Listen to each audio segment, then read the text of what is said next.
കൊല്ലം ചിതറയിൽ വാടക വീട് പൊളിച്ചുമാറ്റി ഉടയൻ. പൊളിച്ചു മാറ്റാനുണ്ടായ കാരണം സുഹ്റ ബീവി, അബ്ദുൽ വാഹിദ് എന്ന് പറയുന്ന രണ്ട് വ്യക്തികൾ ആ വീട്ടിൽ വാടകയ്ക്ക് കിടന്നിട്ട് 8 വർഷമായി. 1.5 വർഷമായി ആ ഉടയൻ മരണപ്പെട്ടപ്പോൾ ഇതിൻ്റെ അവകാശികളാര്? ആ മക്കളല്ലേ. അങ്ങനെ അവർ 2 മക്കൾ വരുന്നു. അവർ ഈ വാടകയ്ക്ക് കിടക്കുന്നവരുടെ അടുത്ത് വീട് ഒഴിയാൻ പറയുന്നു.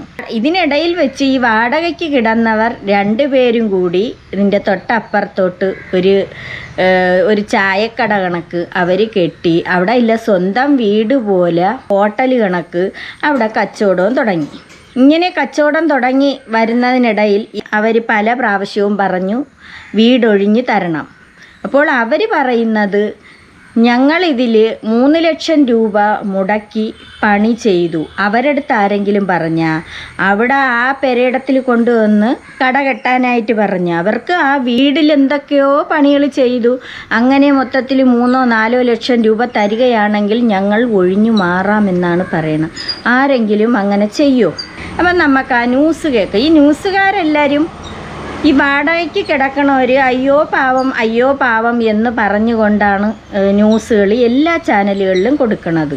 6 മാസം മുമ്പ് ഇവർ പറഞ്ഞതാണ്, ഈ ഉടയൻ പറഞ്ഞതാണ്, നിങ്ങൾ അവിടെ നിന്ന് മാറണം, വേറെ വീട് നോക്കണം, എല്ലാം വാരിക്കെട്ടി പോകണം എന്ന് പറഞ്ഞിട്ടും കേൾക്കാതെ അവരവിടെ തന്നെ കിടന്നു. എനിക്ക് തോന്നണത് അവർ സ്വന്തമായിട്ട് സ്ഥാപിച്ചെടുക്കാനുള്ള പ്ലാനായിരുന്നു. എന്നിട്ട് ഇവരെന്തുകൊണ്ട് പോയി സ്റ്റേ ഓർഡർ വാങ്ങിച്ചു? ഈ ഉടയൻ വിൽക്കാതിരിക്കാൻ വേണ്ടി. അവരെ അവകാശം ആ തന്ത പോയെങ്കിലും ആ മക്കൾക്കാണല്ലോ അതിൻ്റെ അവകാശം. അതുകൊണ്ട് അവരവിടെ നിന്ന് ഇറങ്ങാൻ പറഞ്ഞപ്പോൾ ഉടനെ പോയി സ്റ്റേ ഓർഡർ വാങ്ങിച്ചു. നിങ്ങളടുത്ത് ആര് പറഞ്ഞു അവിടെ കട കെട്ടാൻ? അവിടെ കച്ചവടം തുടങ്ങി. എല്ലാം അവരെ സ്വന്തം പോലെ തന്നെ അവർ കൈകാര്യം ചെയ്തു. വാടകയും കൊടുത്തില്ല എന്നാണ് അറിവ്. വാടക കൊടുക്കോ ഇല്ല. അപ്പോൾ ഇവർ എങ്ങനെയെങ്കിലും ഇറങ്ങാൻ വേണ്ടിയിട്ട് വാടക കൂട്ടിച്ചോദിച്ചു. എന്നിട്ടും രക്ഷയില്ല, ഇവർ ഇറങ്ങുന്നില്ല. അപ്പോൾ നമുക്ക് ആ ന്യൂസ് ഒന്ന് കേൾക്കാം. ഏറെ അമ്പരപ്പിച്ചൊരു വാർത്തയാണ്. കൊല്ലത്ത് നിന്ന് ചിതറയിൽ വാടക തർക്കത്തെ തുടർന്ന് ഉടമ വീട് തന്നെ ഇടിച്ചു നിരത്തി. താമസക്കാർ കെട്ടിടം ഒഴിഞ്ഞു കൊടുക്കാത്തതാണ് വീട്ടുടമയെ പ്രകോപിപ്പിച്ചത്. 8 വർഷമായി വാടകയ്ക്ക് താമസിക്കുകയായിരുന്ന അബ്ദുൽ വാഹിദും ഭാര്യ സുഹ്റ ബീവിയും പോലീസ് സ്റ്റേഷനിൽ പരാതി നൽകാൻ പോയപ്പോഴായിരുന്നു വീട് ഇടിച്ച് നിരത്തിയത്. ഉടയനത് ചെയ്യേണ്ടി വന്നു.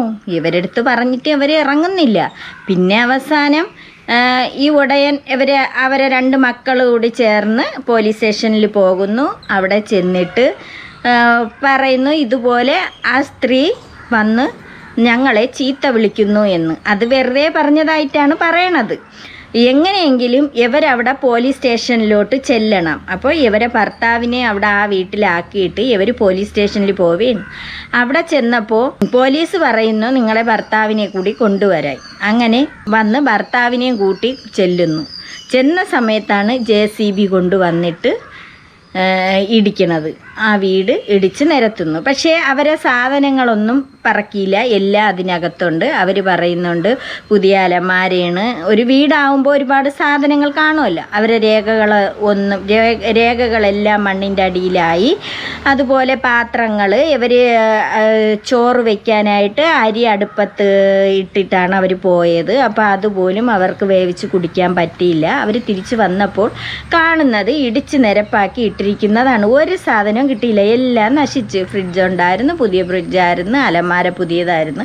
ഇതെല്ലാം ഇവർ പറയുന്നു. പക്ഷേ അതങ്ങനെ ചെയ്യണ്ടായിരുന്നു. ആ സാധനങ്ങൾ അവിടെ നിന്ന് മാറ്റി വെളിയിലോട്ട് വാരി ഇടണമായിരുന്നു. എല്ലാം വാരി വെളിയിലോട്ട് ഇട്ടതിന് ശേഷം അത് ഇടിച്ച് നിരത്തണമായിരുന്നു. അവരെ രേഖകളെല്ലാം പോയി എന്ന് പറഞ്ഞുകൊണ്ട് അവർ സങ്കടത്തോടെയൊക്കെ പറയുന്നു. അതിൻ്റെ ഇടയിൽ അവർ പറയുന്നു, ഞങ്ങളിങ്ങനെ പറഞ്ഞു, ഞങ്ങൾക്ക് 4 ലക്ഷം രൂപ തരണം, തന്നാൽ മാത്രമേ ഞങ്ങൾ ഇറങ്ങുള്ളൂ. അതുകൊണ്ടാണ് ഞങ്ങൾ കോടതി ഓർഡർ വാങ്ങിച്ച് സ്റ്റേ ചെയ്തതെന്ന്. അതെന്തോന്ന് 4 ലക്ഷം രൂപ? ഇവരെടുത്ത് ആരെങ്കിലും പറഞ്ഞാൽ അവിടെ കട കൊണ്ടുവന്ന് വെക്കാൻ പറഞ്ഞാൽ ആ പെരയിടത്തിൽ കട വെച്ചോളാനെന്ന് പറഞ്ഞില്ലേ. ഉടയനും അങ്ങ് മരിക്കുകയും ചെയ്തു. 1.5 വർഷമായി.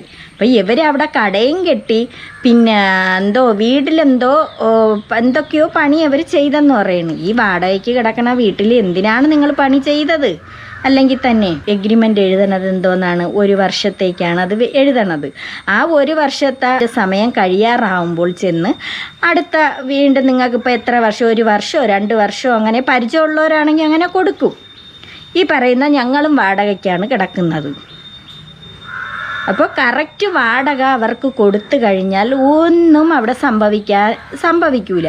ഇത് അവർക്ക് വാടകയും കൊടുത്തില്ല, ഇവരതിനകത്ത് വീട്ടിൻ്റെ പണി ചെയ്തെന്നൊക്കെ പറയുന്നു.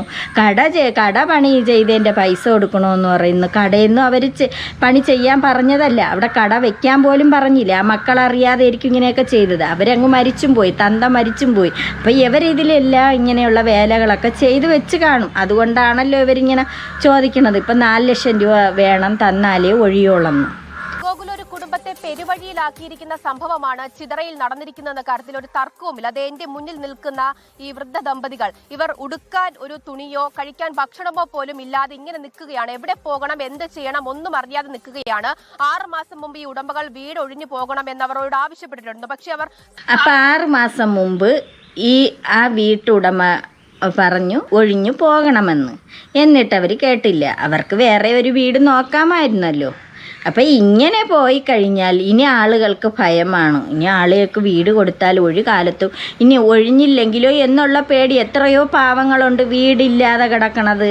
അവർക്കൊക്കെ എവിടെയെങ്കിലും കിടക്കണ്ടേ? അവരെ ജീവനൊട്ടും കൊണ്ട് എവിടെയെങ്കിലും കിടക്കണമല്ലോ. അപ്പോൾ അവർക്ക് ഇങ്ങനെ തുടങ്ങിയാൽ പിന്നെ എന്താണ് ചെയ്യണത്? സാവകാശം ചോദിച്ചിട്ടുണ്ടായിരുന്നു. പിന്നീട് ആ കേസ് കോടതി വരെ എത്തുന്ന ഒരു സാഹചര്യം ഉണ്ടായിരുന്നു. കോടതിയിൽ എത്തുമ്പോൾ അത് പിന്നീട് ഇവർ സ്റ്റേ വാങ്ങുന്നുണ്ട്. ആ സ്റ്റേയിൽ ഇവർ ഇവിടെ തന്നെ താമസിക്കുന്നു. അതിൽ സാവകാശം കൊടുക്കുന്നുണ്ട്. ആ സമയത്തിനുള്ളിൽ ഒന്നും ഈ ഉടമകളോട് ഈ വീടിനുള്ളിലേക്കോ ഈ പരിസരത്തേക്കോ വരരുത് എന്നുള്ള നിർദ്ദേശം കൂടി കോടതിയുടെ ഭാഗത്തുണ്ട്. അപ്പോൾ ഉടയന് ഒരു അവകാശവും ഇല്ലേ? ഉടയൻ നിങ്ങൾക്ക് വാടകയ്ക്ക് തന്നിട്ട് പിന്നെ നിങ്ങൾ പോയി അവർക്കൊരു അവകാശം ഇല്ലാത്ത രീതിക്ക് നിങ്ങൾ പോയി സ്റ്റേ ഓർഡർ വാങ്ങിക്കുന്നു. ഇതൊക്കെ എവിടെ തന്നെ ആയോണ്? കൊള്ളാം. ഈ ഒരു കേസുമായി ബന്ധപ്പെട്ട ഒരു പരാതിയുടെ അടിസ്ഥാനത്തിൽ ഇവർ രണ്ടുപേരും ചിതറ പോലീസ് സ്റ്റേഷനിൽ പോലീസുകാരോടൊപ്പം സംസാരിച്ച് നിൽക്കുന്ന സമയത്താണ് മറുവശത്ത് ഇത്രയും വലിയൊരു സംഭവം ഉണ്ടായിരിക്കുന്നത്. നമുക്ക് കാണാം ഈ സൈഡിലുള്ള തെങ്ങ്, ആ തെങ്ങ് മണ്ണുമാന്തി യന്ത്രം ഉപയോഗിച്ച് മറിച്ച് വീടിന് മുകളിലേക്ക് ഇടുകയും അത് മാത്രമല്ല വീട് പൂർണ്ണമായിട്ടും ഇടിച്ചു നിരത്തിയ ഒരു അവസ്ഥയിലാണ് പോലീസ് സ്റ്റേഷനിൽ നിന്ന് തിരികെ വരുമ്പോൾ ഈ ദമ്പതികൾ കാണുന്നത് എന്നുള്ളതാണ്. നിലവിൽ എന്ത് ചെയ്യണമെന്ന് അറിയാതെ നിൽക്കുന്ന അവസ്ഥയിലാണ്. എന്താണ് പറ്റിയത്? കൃത്യമായി പറഞ്ഞാൽ എല്ലാ ജനങ്ങളും ഇത് മനസ്സിലാക്കണം. എനിക്ക് കയറി കിടക്കണമില്ല, എങ്ങും പോകാറില്ല. ഞാൻ എത്രയോ രൂപ ചെലവാക്കി ചെയ്തതാണ്. ഇന്ന് ഞാൻ ഈ ദയനീയ അവസ്ഥയിലാണ് കൊടുത്തിരിക്കണം. അല്ല, നിങ്ങൾ എത്രയോ രൂപ ചെലവാക്കി നിങ്ങൾ ചെയ്തതാണെന്ന് പറഞ്ഞു. ഒരാൾ വാടകയ്ക്കൊരു വീട് തന്നാൽ ആ പെരയിടത്തിൽ എന്തുകൊണ്ട് നിങ്ങളെ പണം മുടക്കി നിങ്ങൾ കട വയ്ക്കുന്നു? അതിൻ്റെ ആവശ്യമുണ്ടോ? അങ്ങനെയുണ്ടെങ്കിൽ ആ വീട്ടിൻ്റെ ഭാഗത്ത് എവിടെയെങ്കിലും ഒരു റോഡിലോ അല്ലെങ്കിൽ ആ വീട്ടിൻ്റെ സൈഡിനോട്ട് ഒരു ടാർപ്പ വലിച്ചിട്ടോ എന്തെങ്കിലും അങ്ങനെ ചെയ്യാമായിരുന്നില്ല. അതങ്ങ് അഴിച്ച് കളയാന്നുള്ളതല്ലേ ഉള്ളായിരുന്നു. നിങ്ങൾ അതിൽ ഷെഡ് കണക്ക് കെട്ടി കടയാക്കി പിന്നെ ഇരുന്ന് കരഞ്ഞിട്ട് എന്ത് കാര്യം? നിങ്ങളെ പണം പോയെന്ന് പറഞ്ഞിട്ട് വല്ല കാര്യമുണ്ടോ? അവർ ഒഴിയാൻ പറഞ്ഞാൽ ഒഴിയണം. അവർക്കൊരു ഒഴിയാ ബാധയായിട്ട് തോന്നി, ഉടമയ്ക്ക് ഒരു ഒഴിയാ ബാധയായിട്ടാണ് തോന്നിയത്. അതുകൊണ്ടാണ് അവർ ഈ കടുംകൈ ചെയ്തത്. അതാരായാലും ചെയ്തു പോകും. പിന്നെ ഇറങ്ങൂലെന്ന് പറഞ്ഞാൽ ഉടയൻ്റെ ഓഹരിയിൽ കയറി കിടന്നിട്ട് പിന്നെ നിങ്ങളവിടെ നിന്ന് ഇറങ്ങി കൊടുക്കാതിരുന്നാൽ എന്താണ് ചെയ്യണത്? അല്ലാതെ അന്നം പോലും കഴിക്കാൻ നിവർത്തിയില്ലാത്തൊരു കണ്ടീഷനിലാണ്. ഇനി കൂടുതലായിട്ട് എനിക്കൊന്നും പറയാനില്ല. ഇന്നിപ്പോ എവിടെയെങ്കിലും പോവാൻ നിങ്ങൾക്ക് ഇടമുണ്ടോ? ഇന്നും ഒരിടം പോലും ഇല്ല, ആരുമില്ല, ആരോരും ഇല്ല. ഞങ്ങൾ 2 പേരും മാത്രമേ ഉള്ളൂ. അന്നന്ന് ഉപജീവിതം കഴിഞ്ഞിരിക്കുന്നേ. ഞങ്ങളെ കള്ളക്കേസി, ചാരായം, ശംഭു, പല സാധനങ്ങളും കൊണ്ടുവച്ച ഈ ഇതിന്റെ ഓണർ ഹെൽത്ത് ഇൻസ്പെക്ടറാ അൻവറും ദിൽവറും. അവർക്ക് ചിതറേ കടകളുണ്ട്, സാമ്പത്തികമുണ്ട്. എന്ത് ദിൽവറായാലും സിൽവറായാലും നിങ്ങൾ ചെയ്തതാണ് തെറ്റ്. അവർ എവിടത്തെ ആരോ ആയിക്കൊണ്ട് പോട്ടെ, വാടകയ്ക്ക് കിടന്ന് നിങ്ങൾ ചെയ്തത് തെറ്റ് തന്നെയാണ്. അത് ശരിയെന്ന് ഒരിക്കലും അംഗീകരിച്ച് തരാൻ ആരുമില്ല. ഇതിലെ കമൻറ്റുകൾ തന്നെ കാണാം. വാടകക്കാരൻ എന്നും വാടകക്കാരൻ തന്നെയാണ്. ഒഴിഞ്ഞു കൊടുക്കാൻ പറഞ്ഞാൽ ഒഴിഞ്ഞു കൊടുക്കണം. ഇതുപോലെ ഒരുപാട് കമൻറ്റുകൾ മൊത്തം ആ ഉടയനെ സപ്പോർട്ട് ചെയ്തുകൊണ്ടാണ് ആ കമൻറ്റ് ഇടുന്നത്. ഞങ്ങൾക്ക് ഇതൊന്നുമില്ല, ഞങ്ങൾ 2 മാത്രമേ ഉള്ളൂ. ഗോകുൽ, ഇന്നിപ്പോൾ എവിടെ പോകണമെന്ന് അറിയാതെ നിൽക്കുന്ന രണ്ടുപേരാണ് നമുക്ക് മുന്നിലുള്ളത്. അത് അവർക്ക് മാറി ഉടുക്കാൻ ഒരു തുണി പോലും ഇല്ലാത്ത അവസ്ഥയിലേക്ക് ഈ വീട് പൂർണ്ണമായിട്ടും ഇടിച്ചു നിരത്തി. കഞ്ഞി വെച്ചുകൊണ്ടിരുന്നപ്പോഴാണ് പോലീസ് സ്റ്റേഷനിലേക്ക് പോവേണ്ടി വന്നതെന്ന് പറയുന്നു. ആ കഞ്ഞിക്കലം ഉൾപ്പെടെ തകർന്നു കിടക്കുന്ന നമുക്ക് കാണാൻ സാധിക്കും. ചായക്കട നടത്തുന്നവരാണ്. അവർക്കിനി എങ്ങോട്ട് പോകണം? ഒരു വീട് വാടകയ്ക്ക് കൊടുത്ത ഒരു ഓണറിൻ്റെ ഒരു ഗതികേടെ ഞാൻ ഓർമ്മിക്കുകയാണ്. അയാളെ വീട് ഇടിച്ച് നശിപ്പിക്കേണ്ടി ഒരു അവസ്ഥ വന്നു. നിങ്ങൾക്ക് 3 ലക്ഷം രൂപ അവിടെ കട വെച്ച പൈസ നിങ്ങൾക്ക് വേണം എന്ന് നിങ്ങൾ പറയുന്നു, അത് ഇടിച്ച് നശിപ്പിച്ചോണ്ട്. അപ്പോഴും നിങ്ങൾ വിചാരിച്ചോ ഒരു ഓണറിൻ്റെ പെരേടത്തിൽ കയറി വാടകയ്ക്ക് വീടും തന്നിട്ട് ആ പെരേടത്തിൽ കയറി കടയും കെട്ടി നിങ്ങൾ വിചാരിച്ചു നിങ്ങൾക്ക് അവസാനം അത് സ്വന്തമാക്കാമെന്ന്. അതുകൊണ്ടാണ് നിങ്ങൾ ഇത്രയും അതിനകത്ത് സ്വാതന്ത്ര്യം കടത്തിയത്.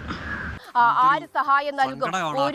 തീർച്ചയായിട്ടും ഒരു വഴിയും ഇല്ലാതാക്കി വഴിയാധാരമാക്കുക എന്ന് പറഞ്ഞാൽ അത് ഇതാണ്, ചിത്രയിൽ സംഭവിച്ചതാണ്. ആ വീട്ടുടമ ഇനി എന്ത് തർക്കമാണെങ്കിൽ പോലും മിനിമം അവരുടെ ഭക്ഷണത്തിനുള്ള ഇന്നത്തെ ഉച്ചക്കത്തേക്കുള്ള ഭക്ഷണമെങ്കിലും എടുത്ത് പുറത്തു വെച്ചിട്ടെങ്കിലും പൊളിച്ചു കളയാനുള്ള മനസ്സെങ്കിലും കാണിക്കണമായിരുന്നു. ശരിയാണ്. ആ ആഹാരവും അവരെ വസ്ത്രങ്ങളാ, അവരെ വേണ്ട രേഖകൾ, അവരെ ആ വീട്ടിൽ കിടന്ന സാധനങ്ങളെല്ലാം വാരി വെളിയിലോട്ടങ്ങിടായിരുന്നു. എന്നിട്ട് നിങ്ങൾക്ക് ആ കട ഇടിച്ചു പൊളിക്കായിരുന്നു. പക്ഷെ അത് ചെയ്തത് തെറ്റ് തന്നെയാണ്. പിന്നെ ഓണറിൻ്റെ പക്ഷത്തും ശരി എന്ന് മാത്രമേ എനിക്ക് പറയാനുള്ളൂ. 8 വർഷമായിട്ട് വാടകയും കൊടുക്കാതെ ഒടയൻ്റെ വീട്ടിൽ കയറി കിടന്നുകൊണ്ട് ഒടയനെ ഭരിക്കാൻ തുടങ്ങി. ഒടയൻ മരിച്ചത് കൊണ്ട് വീടിൻ്റെ അവകാശികൾ ആ മക്കൾ തന്നെയാണ്. അതുകൊണ്ട് ആ മക്കൾ വന്ന് നിങ്ങളടുത്ത് ഇറങ്ങാൻ പറഞ്ഞ് കേൾക്കുന്നില്ല. അപ്പോഴും നിങ്ങൾക്ക് വാടകയും കൊടുക്കാൻ വയ്യ. 4 ലക്ഷം രൂപ നിങ്ങൾ ആ വീട്ടിൽ പണി ചെയ്യിച്ചു, സ്വന്തമായിട്ട് അവിടെ കടയിട്ടു എന്ന് പറഞ്ഞുകൊണ്ട് അധികാരം അയാൾക്കാണ് ചെയ്തത്. അതങ്ങനെ ചെയ്യാൻ പാടില്ല. എന്തിനവിടെ പണി ചെയ്തു നിങ്ങൾ? അതാദ്യം മനസ്സിലാക്കുക. ഭയങ്കര കല്ലേറ്, കിടക്കാൻ വിടുന്നില്ല. കല്ലേറ് കാലും കൈയും പൊങ്ങിയിട്ട് വയ്യ, ഒരു നിവൃത്തിയില്ല. മഴ 4 മണിയായപ്പോഴും മഴ, ഭയങ്കര മഴ. എവിടെ പോകും, എന്ത് ചെയ്യും? കഞ്ഞി പോലും കുടിച്ചില്ല. ഷുഗർ കൊണ്ട് വയ്യ, ഇൻസുലിനൊക്കെ. അവരെ ഗുളികകളും എല്ലാം അതിനകത്താണ്. പിന്നെ അവർക്ക് കഞ്ഞി, അവർ ആഹാരം പാചകം ചെയ്തുകൊണ്ടിരുന്ന അവരെയാണ് അതുപോലെ ആഹാരം പോലും വെളിയിൽ ഇങ്ങോട്ട് മാറ്റി വെക്കാതെയാണ് ആ വീട് ഇടിച്ചത്. അതൊക്കെ ഓർക്കുമ്പോൾ വിഷമം തന്നെയാണ്. എങ്കിലും നിങ്ങൾ മാറിക്കൊടുക്കാനുള്ള സമയം കഴിഞ്ഞു. അതുകൊണ്ടാണ് ഫ്രിഡ്ജിനകത്ത് ഫ്രിഡ്ജെല്ലാം ചളങ്ങിപ്പോയി. ഷുഗറിൻ്റെ ഗുളികയില്ല. ഷുഗർ കൂടിയിട്ട് എനിക്ക് വാ പോലും തുറക്കാൻ വയ്യാത്ത അവസ്ഥയല്ല, ബോധം കെടുക. ഇതൊക്കെയാണ് അവസ്ഥ. അവർക്കിനി എങ്ങോട്ടും പോകാനൊരു ഇടമില്ല. പിന്നെ അവരെ സാധനങ്ങളെല്ലാം നശിച്ചു. അത് പറക്കി മാറ്റി വെളിയിലോട്ടിട്ടതിന് ശേഷം അത് നിങ്ങൾക്ക് ഇടിച്ച് നിരത്താമായിരുന്നു. ഇതിപ്പം നഷ്ടം ആർക്കാണ്? ഇനിയിപ്പം നഷ്ടപരിഹാരങ്ങൾ ചിലപ്പോൾ കൊടുക്കേണ്ടി വരും. 4 മാസം സാധനങ്ങൾ നശിപ്പിക്കണ്ടായിരുന്നു. പിന്നെ ആ വാടകയ്ക്ക് കിടന്നവർ ചെയ്തതും തെറ്റ് തന്നെയാണ്. അങ്ങനെ ചെയ്യാൻ പാടില്ല. നമുക്ക് കുറച്ച് അല്ലെങ്കിൽ അവർ പറഞ്ഞല്ലോ ഇവർ പറയുന്നു 6 മാസത്തെ കാലാവധി ചോദിച്ചു. 6 മാസത്തിന് മുമ്പേ ആ ഓണർ പറയുന്നു നിങ്ങൾ മാറണം. അപ്പോൾ ഇവർ വിചാരിച്ചെന്താണ്, ഉടനെ അങ്ങ് മരിച്ചും പോയി, ഇനി അവരെ മക്കൾ ചോദിക്കാനും ഒന്നിനും വരില്ല എന്ന്. അപ്പോൾ മക്കൾ അത് ചോദിക്കാൻ വന്നു. ഇതാണ് അതിൽ അത്രയും ഒരിതുണ്ടായത്. എന്നിട്ട് ഇവരെ കഴിവിൻ്റെ പരമാവധി അവിടെ വാടകയ്ക്ക് കിടന്നവർ കൊണ്ടുവന്ന് പരാതിയൊക്കെ കൊടുത്തു നോക്കി, സ്റ്റേ ഓർഡർ വാങ്ങിച്ചു നോക്കി. വേറൊരാളുടെ വീട്ടിൽ കിടന്നിട്ട് ആ വീട്ടിൽ അവരെ സ്റ്റേ ഓർഡർ വാങ്ങിക്കണമെങ്കിൽ ഒരുപാട് കമൻറ്റുകൾ വന്നു. ഇങ്ങനെയാണെങ്കിൽ ഇനി എത്രയോ പാവങ്ങളുണ്ട് വീടും ഇല്ലാതെ. അവർ വാടക വീട് തിരക്കി നടക്കുന്നവരുണ്ട്. ഇനി വാടക വീട് കൊടുക്കാൻ തന്നെ മടിക്കും ആളുകൾ. ഇനിയിപ്പോൾ കൊടുക്കാൻ തന്നെ മടിക്കും. ഒരുപാട് വീടുകൾ ഒഴിഞ്ഞു കിടപ്പുണ്ട്. അവരൊക്കെ താമസമില്ലാതെ വിദേശത്തൊക്കെ പോയി നിൽക്കുന്നവരുണ്ട്. അപ്പോഴും വീട് ഒഴിഞ്ഞു കിടന്നാൽ പോലും അവരാരും വാടകയ്ക്ക് കൊടുക്കുന്നില്ല. അത്രയ്ക്ക് വിശ്വാസം ഉള്ളവർക്ക് മാത്രമേ വാടകയ്ക്ക് കൊടുക്കുകയുള്ളൂ. അവർക്ക് തിരിച്ച് വാടക കൊടുക്കാൻ പറ്റുമോ എന്നെല്ലാം അവർ അന്വേഷിക്കും. മാസം തോറും വാടക കൊടുക്കാൻ പറ്റുമോ എന്നൊക്കെ അവരന്വേഷിച്ചിട്ട് മാത്രമേ അവർ വാടകയ്ക്ക് വീടുകൾ കൊടുക്കുകയുള്ളൂ. ഇല്ലെങ്കിൽ അവിടെ കയറി സ്ഥാപിക്കും. കയറി കിടന്നതിന് ശേഷം വാടകയും കൊടുക്കൂല, അവിടെ നിന്ന് ഒഴിഞ്ഞും കൊടുക്കൂല. അങ്ങനത്തെ ഒരു സാഹചര്യത്തിലാണ് ഇപ്പോൾ വന്നിരിക്കുന്നത്.